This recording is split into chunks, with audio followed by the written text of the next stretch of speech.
It is about acceptance. Hindi lang acceptance in the sense na tatanggapin mo yung kapwa mo, kung ano pa man siya. Tatanggapin mo rin yung mga kakulangan mo. Accepting the truth. Huwag mo nang i-deny na ikaw ay mahina. Huwag mo nang i-deny na ikaw ay tao lang. Na ikaw ay limitado. Kapag tinanggap mo na ikaw ay limitado, na ikaw ay mahina, ikaw ay mababa, mas magiging madali sa'yo na tanggapin mo yung kapwa mo na mayroon ding kakulangan.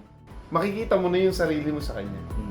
Although siya sa isang aspeto mahina, ikaw malakas ka naman sa aspeto na yun. Pero sa ibang bagay, mahina ka rin. May i-relate mo na yung sarili mo sa kapwa mo. Parehas kayong may kahinaan. Kaya wala kang karapatan na magmataas. Ang turo din ng Panginoon, di ba? Mahalin nga natin ang isa't isa. So, paano mo mamahalin yung kapwa mo kung hindi mo siya tatanggapin? No? Peace be with you. I'm Brother Jet. I'm Mark. I'm Fernan. Please Like share And subscribe. Usapang Tinapay.